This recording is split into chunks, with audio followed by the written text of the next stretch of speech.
Você está ouvindo Projeto Contato Podcast.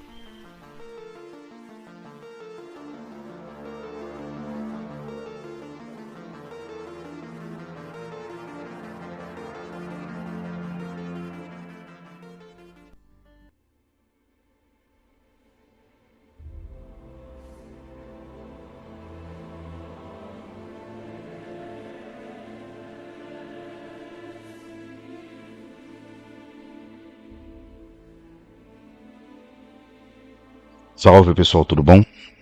Hoje eu trouxe mais um documento daqueles envelopes que foram revelados pelo Black Box. Esse envelope de hoje é o envelope número 5 de 1974 e ele traz cópia, na verdade, um xerox de um relatório que está timbrado como Ministério da Aeronáutica na data de 28 de maio de 74. Ele tem o timbre de confidencial a respeito de um objeto aéreo não identificado. A classificação desse relatório está como F6. Tem uma nota inicial com os dizeres: esse centro divulga o documento anexo versando sobre o objeto aéreo não identificado que teria sido visto por volta das 18h10 da noite de 7 de abril de 74 em Belo Horizonte. Era um domingo. E tem vários carimbos confidenciais também. Então, sem mais delongas, eu vou entrar direto na cópia desse relatório, que é um relatório do Cicoane, né, que era o órgão professor Ulvio Brant Aleixo e vários outros ufólogos também que faziam esse levantamento. Esse caso ele foi acompanhado pelo professor Ulvio. Ele entrevistou a família que fez o avistamento. Foram diversas pessoas, foram 2 casas no bairro Carlos Prates, em Belo Horizonte, e avistaram esse objeto no sentido da BR-040, como se fosse na altura do bairro Belvedere, naquele sentido Belvedere, na serra, próximo da Serra do Curral. Em 74 tinha muito menos edificações do que hoje, né? Naturalmente Belo Horizonte, então deveria ter muito mais áreas descampadas e áreas de mata. Nos anos 70, essa área do Belvedere, essa área que faz a divisa com Nova Lima, né, que seriam os bairros Buritis, Olhos d'Água, que é a saída de Belo Horizonte para pegar Nova Lima pelo topo da serra, não tinha muitas moradias ali. Era uma área imensa, toda erma, tinha poucas empresas. Então é uma área ótima para se fazer um avistamento com pouco interferência visual. Como eu repeti, esse documento tem a data de 7 de abril de 74, era um domingo, né? Esse relatório ele tinha um registro de uma fita magnética. A duração do avistamento foi cerca de 3 a 5 minutos, então esse relato não vai ser muito longo, tá? Vou tentar detalhar ao máximo aqui para vocês visualizarem mentalmente o caso, como foi. Então, diante o levantamento feito pelo professor Ruvio, foram 2 grupos que avistaram este objeto. No primeiro observador seria o senhor Mário Magalhães, que na época tinha 35 anos, já era casado com 4 filhos, era economista e morava na rua Araruama, no bairro Carlos Prates. A sua esposa, Maria da Glória Costa Magalhães, era uma empregada e ela avistou com um dos seus 4 filhos menores. O segundo grupo que avistou seria um grupo de 9 pessoas da família do senhor Geraldo Lima, casado dentista, residente no pavimento superior do prédio em que residiam, né, que era um prédio de 2 pavimentos. Então a família do primeiro pavimento avistou e chamou de cima para corroborar. Deste grupo foram entrevistados as senhoritas Marta José de Almeida, de 24 anos, que era estudante de odontologia, e suas irmãs Maria de Fátima e Jane. Presentes na entrevista estavam outros observadores, que é a dona Clotilde Almeida, que era a mãe, Maria Higina Maria de Lourdes, Clotilde, Inês e o noivo de Jane.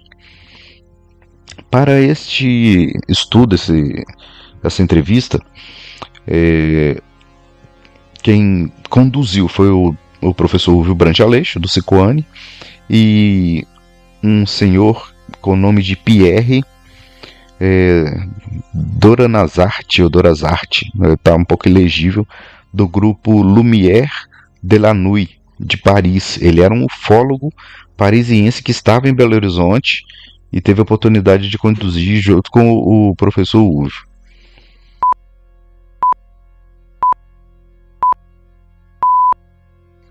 Então, entrando já no resultado das entrevistas, foi realizada uma entrevista telefônica também.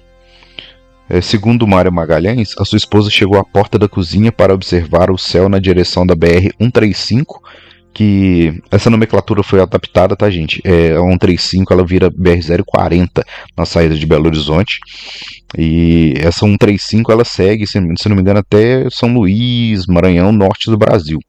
Mas quando ela entra ela chega a alguma cidade próxima de Belo Horizonte, ela troca de nomenclatura e vira 040. E na sequência chamou o seu Mário Magalhães. Então a sua esposa avistou e chamou o Mário. Ao chegar teve a impressão de ver uma nuvem em movimento, mas logo percebeu algo estranho. Marcou o seu relógio, olhou no relógio, era às 18h10. Ele viu um vulto disforme, sem luminosidade, porém escuro, mais escuro que as nuvens de chuvas próximas. Parecia um pássaro gigante com movimentos semelhantes aos de andorinhas, indo para a esquerda e para a direita, subindo e descendo dentro de um ângulo restrito.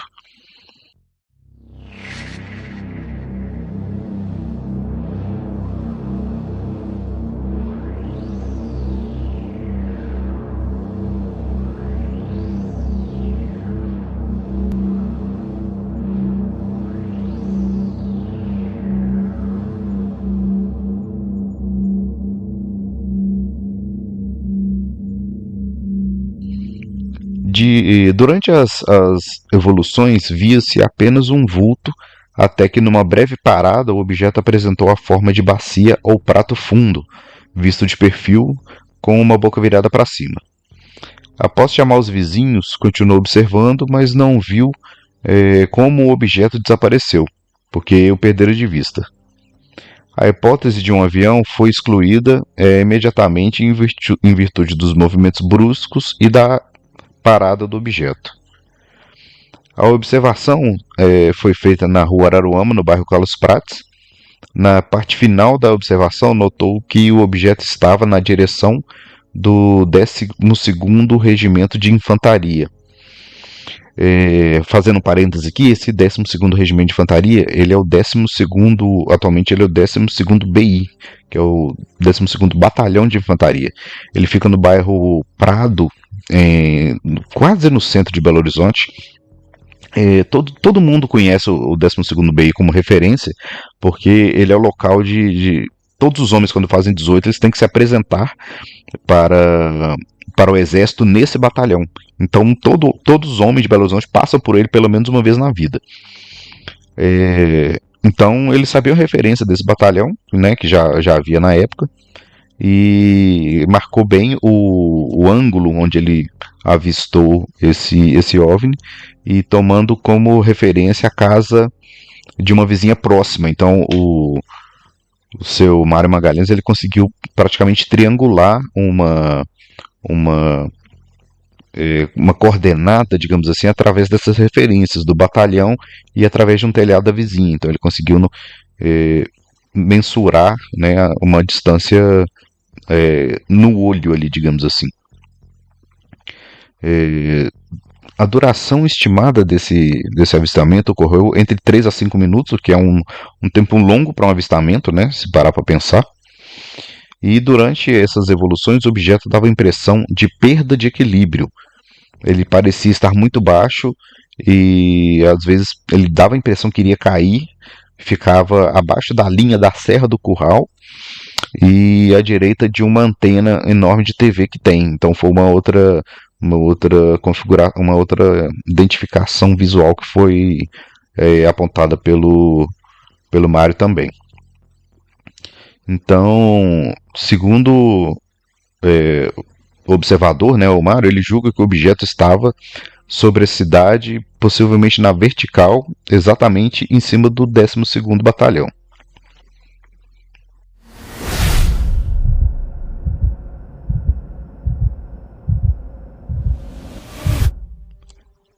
A gente pula aqui no relatório para um segundo momento. O primeiro momento, a primeira entrevista foi por telefone e a segunda entrevista foi pessoalmente, já na residência onde ocorreu o avistamento. Essa parte, a entrevista começa com a fala da Dona Maria da Glória, que era a esposa, né, que ela confirma que ela estava na porta da cozinha, voltada para a parte sul de Belo Horizonte, que seria a Serra do Curral, só olhando, né, a paisagem, observando o tempo ali, quando viu uma espécie de nuvem com movimentos diversos, parecendo que ia cair. Durante as suas evoluções, apresentava formatos variados e pouco definidos, devido às nuvens de chuva que tinha no local. Segundo ela, o tamanho era enorme e os movimentos eram rápidos, né? Então ela descartou a impressão inicial de ser uma nuvem. A observadora chamou o marido e este alertou os vizinhos do andar superior. Em certo momento, o objeto apresentou-se mais nítido com forma de prato. Julga que as mudanças de forma eram devidas ao movimento do objeto. O objeto não emitia luminosidade e não se confundia com as nuvens por ser mais escuro e consistente, mais sólido, né? Deu a impressão de que ia cair na direção do bairro Belvedere, mas subiu em seguida. Belvedere é na zona sul de Belo Horizonte, exatamente na divisa com a Nova Lima. A Dona Maria da Glória julga que mais alguém na cidade deve ter visto, né, devido ao tamanho do objeto. O relatório segue com a fala de Maria José de Almeida, 24 anos, estudante de odontologia. Diz que o vizinho, né, ela era vizinha do seu Mário, que o vizinho chamou seu pai e este viu o objeto justamente com 8 ou 9 pessoas da família. No início, ela percebeu uma mancha escura na direção dos bairros Cidade Jardim e Santo Antônio, pouco acima do contorno da Serra do Curral. E esse objeto ele era uma mancha negra que começou a fazer movimentos ondulados, subindo e girando, apresentando contornos diferentes a cada instante. Às vezes se parecia como um pássaro e às vezes um píris bem nítido. O céu na direção do objeto estava mais claro que do lado oposto. Então dava para ver, né, com nitidez, apesar de ter sido um dia com nuvens aparentes na região. Os seus movimentos eram rápidos, mas podiam ser acompanhados. Não eram tão rápidos que as testemunhas não conseguiam observar com nitidez. Dava a impressão de um bando de andorinhas, mas parecia ser um objeto único, com movimentos oscilantes efetuados numa faixa restrita. Em certo instante, ameaçou descer, chegando a ter algumas casas distantes como fundo. Durante a descida tomou posição vertical e na mesma posição subiu verticalmente para desaparecer em seguida. Maria José coloca um píris na vertical para explicar a posição que o objeto estava. A nitidez do contorno ocorreu, né, por um breve período, que deu para ver as definições, né, do objeto como um prato ali, e os mesmos estimaram que o objeto estava na altura do 12º Batalhão. Em relação a estimativas de tamanho, eles foram submetidos a testes de estimativa de tamanho de forma independente, que era uma técnica que o professor Ulvio usava com certa frequência. Se tinha muitas testemunhas, ele interrogava elas separadamente para cruzar as informações e ver a validade dos fatos.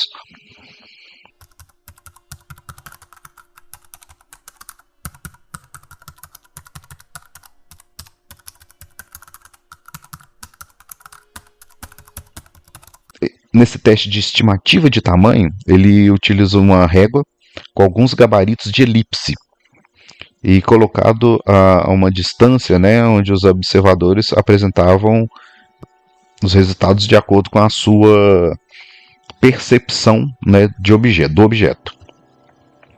Então, para baixo chega para a gente uma tabela onde nós temos duas colunas, é bem simples na verdade, onde a primeira coluna é o nome do observador e a segunda coluna é a abertura da elipse visualizada. A elipse é como se fosse a fórmula oval, tá, gente? Para quem tem dificuldade de visualizar, seria o formato oval. Então, nós temos duas colunas: a primeira é o nome da pessoa, a segunda, o tamanho dessa elipse, né, desse formato oval, de acordo com o olhar da pessoa que fez a observação. Então, nós temos o senhor Mário Magalhães e a sua elipse tinha 23 centímetros. Então, você pega um, uma forma oval do tamanho de 23 centímetros e coloca ela no ambiente, né, na paisagem, que seria o tamanho que ele teve a impressão que ele viu o objeto. Então, por aí a gente já começa a ter algumas ideias, né? A Maria da Glória Magalhães avistou com cerca de 31 centímetros, a Maria José de Almeida 28 centímetros, a Maria de Fátima Almeida 20 centímetros e a Jane de Almeida 28 centímetros. Então, apesar da variação, né, ficou entre média e mínima e máxima aí, entre 23 centímetros, no máximo a 31. Então, não variou mais do que isso. As outras testemunhas deram com medidas aproximadas. Então, dentro desse ângulo de visão, né, que o Ciccone, inclusive, ele coloca no estudo o mapa em anexo dessas elipses, e considerando as várias distâncias, desde mínima a máxima, então, segundo o Ciccone, né, a distância mínima do objeto seria 1.300 metros, onde o objeto teria 65 metros de comprimento, e a referência seria o 12º BI, o 12º Batalhão. Uma das testemunhas deu uma referência próxima, como o bairro Barroca, em Belo Horizonte, com uma distância de cerca de 2.000 metros, né, 2 quilômetros, e se pegar essa distância e a elipse da pessoa, né, esse objeto teria 100 metros de comprimento. A terceira testemunha, né, aumentou 1 quilômetro em relação à distância, então o objeto teria 150 metros, que seria na Cidade Jardim, no bairro Cidade Jardim. A quarta testemunha, uma distância de mais 1.000 metros, né, seria 4 quilômetros, 4.000 metros. O OVNI teria 200 metros de comprimento, no bairro Coração de Jesus. E a última distância, que seria 5 quilômetros, no bairro Barragem Santa Lúcia, já num bairro de saída de Belo Horizonte, digamos assim, o objeto teria 250 metros. Então, esse objeto ele aumentaria de acordo com a distância observada.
os gabaritos, né, ainda tem uma nota de observação aqui. Para os cálculos acima, tomou-se a abertura média de 25 centímetros dos gabaritos de elipse apontados pelos observadores como parâmetro, né?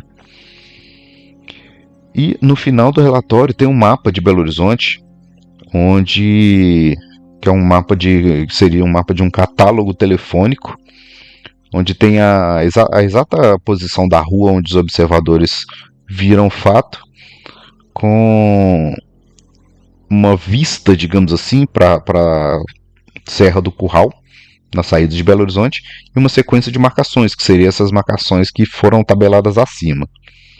E assinado pelo Cicoane, né?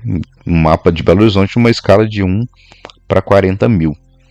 E abaixo do mapa está escrito: objeto voador não identificado, observado no bairro de Carlos Prates, às 18h10 do dia 7 de abril de 74, domingo. Então é isso, galera. Mais um caso aí que estava em registro, né, do Cicoane. Eu não tenho ideia com que esses registros estão hoje em dia, com qual ufólogo que tem essa tutela, digamos assim. Porém, esse caso veio a público, né? Ele foi revelado pela lei de liberdade de informação americana, né? Então tiveram americanos revelando novas investigações que ocorreram no Brasil, que nem a gente sabe, né? Então é mais um documento timbrado oficialmente, né, dos nossos órgãos de segurança da aeronáutica, o Ministério da Aeronáutica, que ele investigou mais um caso aí ocorrido em Belo Horizonte com múltiplas testemunhas, e agora a gente tem um documento oficial da aeronáutica comprovando, né, esse estudo, e tem o registro das testemunhas, mais o estudo do Cicoane, que fez o levantamento também, né? O professor Wolff, ele tinha uma relação muito boa com os militares da época, então qualquer anomalia que acontecesse, qualquer avistamento, né, ele era um consultor, né, digamos assim. Nós tínhamos o CIOANE, que era o órgão oficial, e nós tínhamos o Cicoane, que era o órgão civil, que era composto com especialistas de várias áreas que realizava esse trabalho fantástico de levantamento e registro desses casos ufológicos, né, e fazer essa triagem do que era real e do que não era.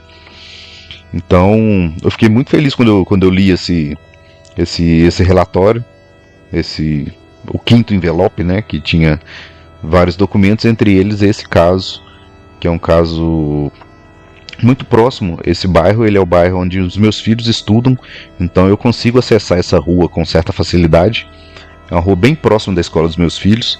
Então, como esse caso aconteceu nos anos 70, e algumas testemunhas, né, tinham 20 e poucos anos na época, eu estou com a expectativa de tentar, né, uma abordagem nesse endereço para ver se a família ainda está lá. Pelo que eu vi na imagem aérea do Google, a casa ainda continua, essa casa de 2 pavimentos, ainda continua lá na região, então eu espero que algum descendente dessas 2 famílias estejam lá, que eu consiga mais uma entrevista, uma atualização desse caso, uma entrevista direta. Vou fazer essa abordagem também, o mais rápido possível. Atualmente estou trabalhando em Itabira, uma cidade que fica praticamente 2 horas de Belo Horizonte. Então, quando eu tiver algum tempo vago em Belo Horizonte, espero conseguir mais essa entrevista pra gente. Beleza? Vou abrir uma caixinha aqui no final para saber o que vocês acharam desse episódio, se vocês gostaram ou não. Deixem seus comentários, por gentileza. Eu gosto muito da participação de vocês. Queria agradecer mais uma vez os comentários nos episódios, faz muita diferença. E considere ser um apoiador, tá? Eu vou deixar o link, como sempre, do Apoia-se no corpo do episódio, nos links válidos. Então lá tem link para o Instagram, tem o WhatsApp de contato, tem o link para o questionário de ufologia. Se você tem algum avistamento, alguma situação na sua família, pode ficar à vontade para preencher. A gente vai criar um banco de dados e no futuro a gente vai gerar dados a partir disso, né? E considere se tornar um apoiador, né? Porque esse trabalho eu tento gravar com a maior consistência e periodicidade possível, mas eu só consigo manter, né, através do apoio de vocês mesmos. beleza? E se não puder ser um apoiador, direto no site do Apoia-se, você pode ajudar compartilhando, né? Se você mandar para uma pessoa que gosta do assunto aí, já vai tocar o coraçãozinho de mais alguém. Talvez uma pessoa tenha um caso e quer enviar um relato para a gente, beleza? Gente, então muito obrigado. Então espero ver vocês em breve. Valeu.